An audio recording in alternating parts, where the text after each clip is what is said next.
Este podcast pertenece a la red Podcast SN.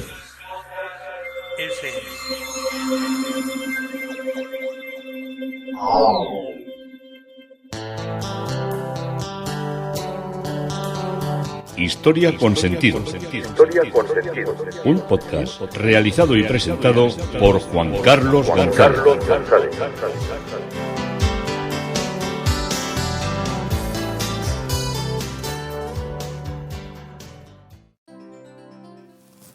Un saludo a cuantas personas me siguen a través de las redes sociales,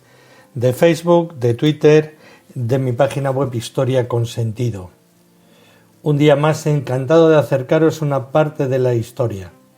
Hoy el tema propuesto es de Guernica a Londres. Bueno, dos ciudades que sufrieron en esos momentos tan trágicos de los años 30 y 40 del siglo pasado, lo impecable de los bombardeos, tanto uno por los dos por los alemanes, y de alguna manera eso también en parte las hizo convertirse en un poco en unas ciudades mártires. Pero no voy a acercarme al hecho de los bombardeos del Brit y el bombardeo de Guernica por la Legión Cóndor, sino que voy a hablaros de otras cosas, pero que me van a dar paso a un tema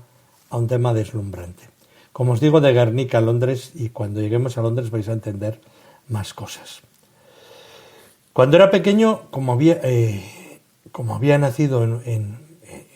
cuando era pequeño había nacido en un pueblo pequeño, pues sí, valga la redundancia, sí que tenía que decirlo que era así.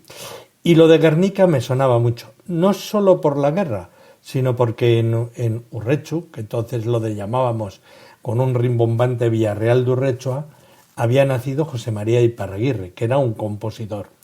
Un compositor sobre todo conocido en aquellas latitudes, o ya mucho más extendido gracias a que muchas de sus canciones pudieron llevarse a las grandes coros y a las grandes corales, y sobre todo el Orfeón Donostiarra extendió mucho las obras de Iparraguirre por todo el mundo, desde excepcionales interpretaciones en Nueva York, en Berlín, bueno, en cantidad de sitios. Pero como había nacido allí, para mí era un personaje, pues bueno, que estaba, no es que estuviera en mi imaginario, sino que convivía con él. Él compuso una canción que es la más emblemática, o una de las más emblemáticas, no es la que más me gusta a mí, pero es una de las más emblemáticas, que es el Guernica co Árbola, el árbol de Guernica. Entonces, donde narra todo lo que eran las tradiciones históricas de este árbol. Y os digo que yo convivía con él todos los días, porque siempre que iba a la escuela, al colegio, que entonces ahora se llama Gainchuri, entonces se llamaba Juan 23, porque claro, había que darle un toque eclesial a una escuela civil, que era la que iba yo, una escuela que no era eclesiástica. Pues pasaba por delante de su casa, había una placa donde ponía: en esta casa nació José María Iparraguirre en el año 1820 y aquí vivió tal. Y llegaba a la plaza del ayuntamiento, donde estaba mi colegio, donde al final era una plaza rectangular, y en la parte de la parte más estrecha del fondo del rectángulo era donde estaba la estatua de Iparraguirre. Ahora está todo eso muy protegido, con una cerca y tal y cual, pero entonces estaba la estatua con un pedestal de piedra, y en la parte de arriba pues estaba Iparraguirre, que está como una capa de torero hacia un lado, y o creo yo recordarla así, y por la otra parte pues está agarrándose a una guitarra. Y pues lo típico, esta estatua la Diputación la hizo en el año tal, y las juntas generales, bueno, todas esas historias típicas de los monumentos. ¿Qué pasaba? Que cuando jugábamos al fútbol, pues había algunos que eran muy avezados, que se le dedicaban a dar manolazos, a ver si le daban en la calva porque estaba calvo, o en la barba, y eso no les gustaba. Había a los 2 o 3 municipales que cuando daban balonazos a la estatua ya nos tocaban el silbato y decían: hombre, mira que tenéis para darle patadas y le tenéis que jugar a la diana a darle a Iparraguirre. nos chillaban y teníamos que bajar las orejas. Y había dos árboles que formaban parte que habían sido retoños del árbol de Guernica, plantados uno a cada lado,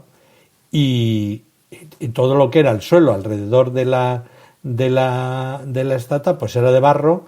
y como era de barro así, bueno, pues era donde jugábamos a canicas, que eran de las grandes diversiones que tenían allí. Había agujeros, era como una especie, no voy a decir de campo de golf donde jugábamos a las canicas, pero siempre se le insinuaba un poco. Y Iparraguirre, pues como siempre todo formaba tanto Iparraguirre y tanto la canción, y cuando había una boda, cuando había uno que había pimplado un poco el codo, pues se cantaban pues las canciones nostálgicas de Iparraguirre, o se cantaba el Guernica Coárbola, pues yo lo tenía como muy, muy interiorizado. Luego ya conocí pues todo lo que eran las historias de la guerra, por las historias familiares que había tenido, que ya os las he contado en algún podcast, y que suelo narrarlas cuando suele ser el aniversario del bombardeo de Guernica, pero normalmente pues era el himno aquel el que más movía. Ya cuando fui siendo mayor, pues me acerqué a Guernica, y pues bueno, claro, visité indudablemente pues lo que es la casa de Juntas, que es donde se encuentra el famoso árbol de Guernica, que es un roble donde antiguamente juraban los fueros los vascos, y es donde ahora el Endacari, el presidente del gobierno vasco, también lo jura allí. Y también es un sitio donde después de esos... es un sitio que perduró desde donde se construyó la casa de Juntas, y el roble, que se metió como una especie de templete, se conservaron, porque no, aunque fue bombardeado en el año 37, ese fatídico día del 26 de abril de 1937, pues no lo destruyeron, y todo eso, esa fecha fatídica, de alguna manera se revive con una especie de búsqueda de reconciliación y de perdón. Aunque contaban que no habían sido ellos, pues hasta los familiares y el que mandaba la Legión Cóndor y el Estado alemán, pues de algunas maneras, no es que haya... El modo de pedir disculpas en la historia ya sabéis que es muy complicado, pero más o menos sí que hay un intento, un esfuerzo de reconciliación de lo que fue el primer experimento de bombardeo de una población civil. Allí está el Parque de los Pueblos de Europa, donde me llamaron muchísimo la atención dos grandes esculturas, una de Eduardo Chillida, que es la casa de nuestro padre, y otra de Henry Moore, que es la gran imagen en su refugio. Y Henry Moore, aunque construyen distinto, yo creo que Eduardo Chillida, en parte, esto igual alguno me pisa la boca, pero para mí en parte Eduardo Chillida copió o imitó mucho lo que iba siendo la creación artística de Henry Moore, porque Henry Moore era mayor. Henry Moore había nacido en 1898 en Yorkshire, en Castleford, y había sido ha sido uno de los iconos de la escultura y de la pintura de Inglaterra. Estuvo en la Primera Guerra Mundial, sufrió también el envenenamiento de esos gases que emplearon allí como experimento, como terror bélico, que lo emplearon de tal manera, y allí al terminar la guerra pues se siguió formando, capacitándose, pero no era una persona que destacaba, pero no era uno de los iconos que había ido de una construcción que estábamos hablando, que vivía el post-victorianismo. Henry Moore se encontró con todo lo que eran los pueblos primitivos, el arte egipto y el arte etrusco, y ahí encontró una fuerte inspiración. Y él va avanzando en lo que es su esfuerzo constructivo, y fue cuando ya fue tomando, pues por decirlo de alguna manera, fue tomando como un gran empuje dentro de lo que era su creación histórica y su presencia en monumentos y en esculturas.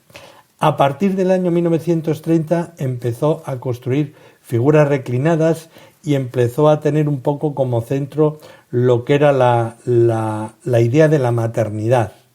lo que sería la barriga de una mujer embarazada, un seno de donde naciera la vida. Y ahí empezó a partir del año, entre los años 32 y 39, a formar parte como profesor de la Escuela de Artes de Chelsea. Ya ahí es donde tiene una serie de obras donde él se va guardando relación y va reflejando una estrecha relación con los movimientos surrealistas y con el movimiento constructivista. En el año 1934 él ya va empezando a intensificar en lo que son los proyectos y empieza a crear, sobre todo a partir del año 1940, empieza a crear agujeros o vacíos y masas que tendrán una gran importancia y que son las que lo van a identificar y lo van a acompañar en todo lo que es su futuro creativo. Durante la Segunda Guerra Mundial, pues claro, hay una gran escasez de materiales y pasa de todo lo que era el proyecto de grandes obras a pequeñas obras. Pero curiosamente lo que más le marcó a él y lo que más nos marcan a todos los que vemos su obra son los dibujos que hizo de los refugios antiaéreos. Hace unas pinturas a plumilla en blanco y negro absolutamente desgarradoras, donde nos refleja a la gente asustada dentro de lo que son las bóvedas del metro. Es ver esa parte de la obra de Henry Moore es absolutamente increíble. Y luego ya en el año 1948, pues Henry Moore ya fue consagrado internacionalmente al recibir el Premio Internacional de Escultura en la 24 Bienal de Venecia, que a mí siempre me atrae tanto y que la procuro visitarla en la medida en la que puedo, y ya pues se consolida como en su gran reputación como artista. Y de esta figura, de esa obra que tiene en Guernica y de todo ese esplendor, me crucé con otra obra, esa ya la conocía, pero que me impactó mucho cuando visité la Catedral de San Pablo de Londres, donde hay una talla que representa a la Virgen, esas figuras redondas y como vaciadas, de donde sale del vientre de la madre, sale de alguna manera hacia afuera el hijo de una especie de oquedad. Pues me impresionó mucho encontrarme con la escultura de Henry Moore en la Catedral de San Pablo. Y iba a empezar a trabajar el tema de Henry Moore, pero claro, la Catedral de San Pablo, que algún día igual lo retomo, que la Catedral de San Pablo me dejó absolutamente traspuesto. La Catedral de San Pablo de Londres, ya sabéis, esto lo he contado muchas veces, que es como el Vaticano. Bueno, es 25 metros más pequeño que el Vaticano. 25 metros, como os imagináis, no es nada. Y pensaban que era más grande, pero estaban midiendo con la medida inglesa y no hicieron un templo más grande que el Vaticano. Pero ni todo fue una gran obra. Una gran obra que se debe a Christopher Wren, que aprovecha el momento constructivo de lo que fue el incendio de Londres de 1666, y ahí empieza a trabajar un poco después, hasta 1711, en el cual más o menos tiene ya la catedral prácticamente finalizada. Como sabéis, tiene una gran cúpula, también que recuerda mucho a la del Vaticano. Tiene arriba una linterna que es absolutamente bestial para la vista de lo que es Londres y de lo que era la construcción en aquel momento. Y yo me solía contemplar muchas veces desde la parte de fuera, porque me solía mover por aquella zona y me gustaba mucho el estar contemplando todo lo que eran las casas y las construcciones de esa parte de Londres. Y leía historias de cómo cuando estaban construyendo arriba la linterna, que está a muchísimos metros de altura, para que vieran cómo él estaba haciendo bien la obra o cómo estaban colocando todas las piedras y de los remates, pues lo subían en una especie como de de cesto, lo metían en un cesto al pobre abuelo ya al final de la ola constructiva, lo subían, tenían un mulo, el mulo tiraba y el cesto iba subiendo, era el ascensor que tenían hasta que llegaba él a la parte alta, que decían, muchas veces pensaban que se iba a caer porque se tambaleaba de un lado al otro el cesto donde iba el arquitecto Christopher Wren, ascendiendo a lo que eran las alturas de la construcción de San Pablo de Londres. Así que dije, bueno, pues voy a hablar de Christopher Wren, y empecé a preparar todo lo que era su obra colosal, su obra, no solo su obra como arquitecto, su obra como investigador, como científico. Tengo una serie bueno, que creo que vamos a disfrutar mucho con Christopher Wren. Y además he disfrutado mucho trabajando este autor, y he hecho una serie también que no es paralela, pero que es también muy bella, porque vamos a poder ir comparando, saltándonos la historia de un país a otro, aunque no son exactamente del mismo momento, del arquitecto Vandelvira. Voy a hacer una serie de podcasts, unos de Vandelvira, que estaba entre Jaén, Granada, Málaga, Albacete, que está allí metido en un triángulo, pero que hizo obras absolutamente descomunales, de un renacimiento puramente italianizante, y la gran obra que hace Christopher Wren en Londres, no solo la catedral, sino más de 65 iglesias, palacios, en fin, es interminable toda la obra que él hace, o toda la obra que él planea y que otros complementan. Ya sabéis que un arquitecto diseña, pero los albañiles, los canteros, los carpinteros, los herreros, los fontaneros son los que complementan una obra que un arquitecto traza en su estructura. Pero claro, cuando me empecé a situarme para crear la historia, dije, qué poco sabemos de la historia de Inglaterra, y qué poco podemos hacer si no hablamos del contexto histórico que nos va a llevar desde el puritanismo, desde el nacimiento del anglicanismo, desde prácticamente el último momento de Enrique VIII hasta 1700, que es donde ya el parlamentarismo se instituye en Inglaterra y es el modelo de vida, de gobierno y de gestión que tenemos todos. Entonces, de alguna manera van pasando la dinastía de los Tudor, la dinastía de los Estuardo, la República Inglesa, la Restauración, los Orange, los Hanover, toda esa una serie de personajes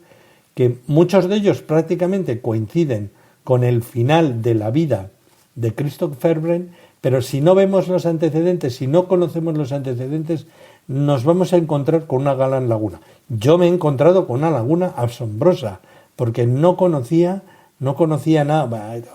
Sí, sabes, de un personaje a otro, pasas por alguna calle de Londres y de aquí cortaron la cabeza a Carlos I, muy bien, pero no sabía orientar, no sabía dónde estaba cada personaje. Así que para hablaros de Christopher Wren, pues he tenido que hacer una inversión en todo lo que es ese fenómeno que fue desde la religión, que fue el puritanismo, al parlamentarismo, que fue la democracia plena o la democracia menos imperfecta para poder gestionar un país muy brillante con un imperio como fue el imperio británico. Y como os digo, para entender la historia de Christopher Wren tenemos que aproximarnos a todo lo que fue el mundo de la evolución histórica y religiosa de Inglaterra. El puritanismo es el que llevó a la reina Isabel a consolidarse como monarca, y el parlamentarismo durante su reinado pudo de alguna manera controlar en parte ya a la reina y a la Iglesia. Porque los reyes anteriores siempre habían sido reyes que gobernaban con el Parlamento, pero de alguna manera hacían lo que ellos querían. María de Escocia mantuvo un extraño idilio con su país y con sus representantes, pero el Parlamento había sido convocado tan a menudo y obligado a legislar sobre tantos y tan cruciales asuntos de Iglesia y Estado, para legitimar a los monarcas, para romper con Roma, para proclamar la cabeza suprema, gobernadora bajo la reina Isabel, establecer la sucesión real, legislar en tantas áreas que ningún parlamento se había atrevido a entrar antes en la inevitable Cámara de los Comunes, que se advertirá de la importancia colosal que ya va a tener tanto con Isabel, ya bien frenando el intento puritano de disolver todo lo que era el episcopado anglicano, algo tan propio de la denominación eclesial anglicana,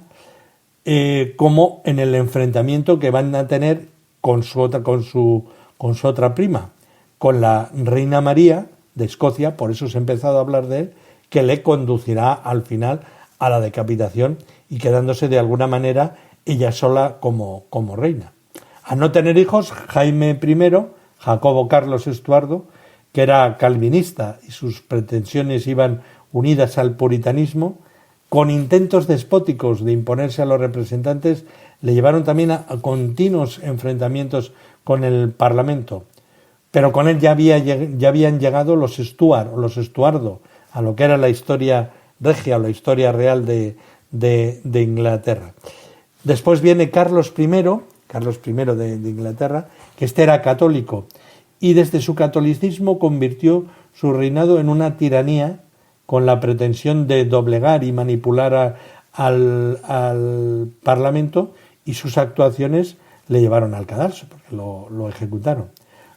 Nuevamente el Parlamento será el que llevó al poder a Cromwell en un movimiento republicano sin precedentes en la historia iglesia y también irrepetible.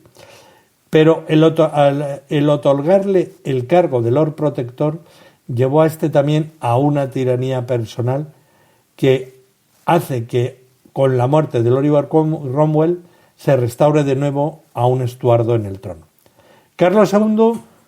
mantuvo un gran equilibrio entre la Iglesia, el Parlamento y el pueblo, lo que se denominó como la época de la Restauración. Le sucedió su hermano Jaime II o Jacobo. Jacobo II solo gobernó 3 años y fue el último rey católico que tuvo Inglaterra, y sus desmanes de absolutismo le llevaron al derrocamiento y a la Revolución Gloriosa, o Gloriosa Revolución. Otra dinastía entra en la historia, que son los Orange, con María de Inglaterra, un Estuardo, y con su consorte Guillermo III de Inglaterra y príncipe protestante de Orange. Le sucederá Ana de Gran Bretaña, y quien sería su heredero, después de complicadísimas maniobras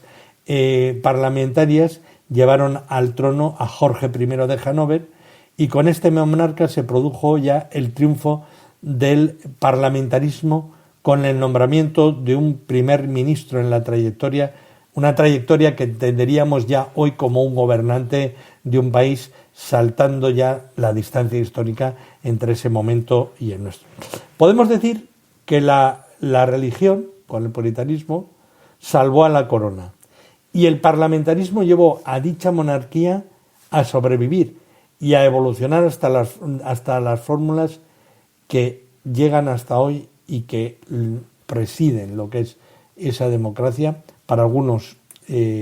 admirada, para otros respetada, y para otros pues considerada como una especie como de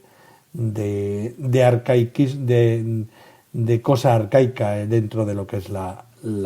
historia. Vamos a ir desgranando todo este cúmulo que nos va a llevar varios podcasts, pero que voy a intentar hacer y saltear para que se nos sean más llevaderos. El puritanismo fue un movimiento de la reforma religiosa a finales del siglo XVI y XVII que buscaba purificar, por eso hoy viene a la Iglesia de Inglaterra, de todo lo que eran los restos de papismo que habían tenido el catolicismo romano, que era el que había habido en Inglaterra, el que había habido en Londres, que los puritanos afirmaban que había sido retenido después de que el asentamiento religioso llegara a principios de la reina Isabel I. Los puritanos se hicieron muy presentes en el siglo XVII con un espíritu de seriedad moral y religiosa que caracterizaba toda su forma de vida, y buscaban a través de la reforma de la Iglesia hacer un estilo de vida y poner ese modelo en toda la nación. Sus esfuerzos para transformar la nación contribuyeron tanto a la guerra civil en Inglaterra como a la fundación de las colonias de Estados Unidos, como modelos de trabajo del modo de vida puritano. El puritanismo puede definirse principalmente por la intensidad de la experiencia religiosa que iba fomentando. Los puritanos creían que era necesario estar en una relación de convenio con Dios para ser redimidos de una condición que pensaban que tenían pecaminosa. En esto compartían prácticamente esa sensación que había mantenido durante tantos siglos la Iglesia romana. Y Dios había escogido revelar la salvación a través de la predicación y el Espíritu Santo era el instrumento que aportaba energía o era energizante de la salvación. Así que la teología y la política calvinistas demostraron ser una de las principales influencias en lo que era la formación de las enseñanzas puritanas. Esto normalmente llevó al rechazo de mucho que era característico del ritual anglicano en ese momento, siendo visto como estos todavía están manteniendo la idolatría popis, lo que era la idolatría papal. Y en su lugar los puritanos enfatizaron la predicación que se basaba en imágenes predicadas de las Escrituras y de la experiencia cotidiana. Transportan lo que era el calvinismo ginebrino, el calvinismo suizo y de parte de Francia, lo trasladan a la Inglaterra y lo hacen propio con una serie de características. Aún así, debido a la importancia de la predicación, los publicanos la primaron sobre todo en un ministerio culto, o sea, en un ministerio en las iglesias y en las ciudades donde eran importantes, porque donde eran todos unos burros del campo, allí la predicación pues tenía que ser como tenía que ser. Y lo que era la seriedad moral y religiosa, que era característica de los puritanos, se combinó con lo que era la doctrina de la predestinación,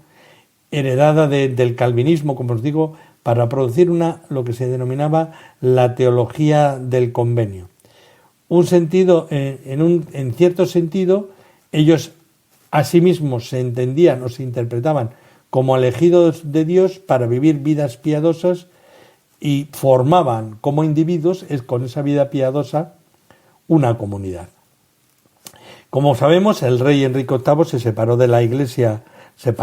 Iglesia de Inglaterra de la Iglesia Católica Romana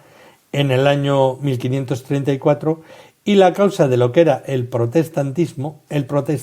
más que este calvinismo puritano, bajo su hijo Eduardo VI, que reinó entre 1547 y 1553. Luego llega la Reina María. La Reina María, durante el reinado que va de 1553 a 1558, son pocos años, pero Inglaterra se volvió a lo que era el catolicismo romano y muchos protestantes se vieron obligados a partir al exilio. Muchos de los exiliados encontraron su camino en Ginebra, donde la iglesia de Juan Calvino proporcionó un modelo de trabajo de una iglesia disciplinada y culta. Y de esta experiencia también salieron los dos libros más importantes de la Inglaterra isabelina: la Biblia, hecha en inglés, de Ginebra, y el libro de los mártires de John Foxe, contando a los mártires anglicanos, que son a los que había ejecutado la Reina María, desde entonces llamada María la Sanguinaria. El libro de los mártires de John Foxe, muy interesante, que proporcionaron la justificación a los protestantes ingleses para ver a Inglaterra como una nación elegida por Dios para completar la obra de la Reforma. Por lo tanto, la adhesión de Isabel en 1558, fue recibida con gran entusiasmo por los protestantes, esencialmente. Pero sus primeras acciones, al tiempo que restablecía el protestantismo, decepcionaban a aquellos que buscaban una reforma, que buscaban la reforma de una manera extensa. Y esta facción no pudo alcanzar los objetivos de la Convocación, que era el principal órgano de gobierno de la Iglesia. Muchos de estos puritanos, como llegaron a ser conocidos, se destacaron durante la controversia de las vestiduras en la época de 1560 y buscaron apoyo parlamentario en un esfuerzo de instituir una forma presbiteriana de política y de estructura para lo que era la Iglesia de Inglaterra. Hay que tener que, claro, los anglicanos habían mantenido los mismos ornamentos y en gran parte la misma tipología que había cuando estaban los obispos y los presbíteros que dependían de Roma. Entonces hubo ciertos presbíteros que decidieron ir vestidos al modo seglar, al modo de la calle, y consagrar y predicar al final acabaron negociando que con un sobrepelliz, que es todavía el que mantiene la Iglesia de Inglaterra, que es esa especie como de vamos a decirlo, de pequeña casulla blanca sobre el que se coloca la estola negra tan característica del mundo anglicano y del mundo episcopal en los Estados Unidos. Otros puritanos, preocupados por el largo retraso de la reforma, decidieron una reforma sin demora para todos. Estos separatistas repudiaron a lo que era la Iglesia estatal y formaron congregaciones voluntarias basadas en lo que ellos entendían como un convenio con Dios y con ellos. Y ambos grupos, pero especialmente los separatistas, fueron reprimidos por el establecimiento regio, que negó la oportunidad de reformar lo que era la Iglesia establecida. Por lo tanto, ante los momentos de represión, el puritanismo inglés se dedicó a la predicación, a los folletos y a una variedad de experimentos en lo que era la expresión religiosa, lo que era el comportamiento social y lo que era la reorganización eclesial. Y su crecimiento también debía mucho y tenía muchos clientes entre la nobleza y en el Parlamento, en lo que era el control de las universidades y las cátedras en los dos enclaves que se mantienen hasta hoy, que son Oxford y Cambridge. Las esperanzas puritanas se levantaron de nuevo cuando el calvinista Jaime VI de Escocia sucedió a Isabel como Jaime I de Inglaterra en 1603. Y con la conferencia de Hampton Court en 1604 desestimó las quejas de los puritanos con la frase de no hay obispo ni hay rey delante de Dios, diciendo, oye, mira, a mí no me contéis películas de cómo hay que organizar la vida moral y espiritual, porque tanto los obispos como los reyes estamos bajo el amparo de Dios. Fue quitarse el muerto de encima. Y los puritanos, bajo presión, algunos fueron privados de sus posiciones, otros pasaron a aceptar mínimamente hacer una conformidad con la Iglesia oficial, y otros que no podían aceptar el compromiso huyeron de Inglaterra. Y en la presión por la conformidad, porque todos lo llevaran igual con la Iglesia anglicana, aumentó bajo Carlos I y su arzobispo William Laud. Y sin embargo, el espíritu puritano continuó extendiéndose, y cuando estalló la guerra civil entre el Parlamento y Carlos en la década de 1640, los puritanos aprovecharon la oportunidad para instar al Parlamento y a la nación a renovar un nuevo pacto con Dios en el espíritu puritano. Bueno, hemos arrancado en Guernica, hemos arrancado yo jugando a las canicas debajo de la estatua de Iparraguirre, rememorando, teniendo en mis oídos el canto del Guernica Coarbola. Allí a la estatua de Henry Moore, de la estatua de Henry Moore de Guernica a la estatua de Henry Moore de San Pablo de Inglaterra, de Londres, de allí a la gran construcción de Christopher Wren, y de la gran construcción de Christopher Wren al momento en que todo lo que era una nación estaba cambiando, estaba creando una iglesia, estaba creando un imperio y estaba moviendo desde la religión al parlamentarismo a llegar unas formas democráticas que aún hoy en día podemos entender. Esto es Historia con Sentido. Yo soy Juan Carlos González y un día más encantado de haberos podido acercar una parte de la historia.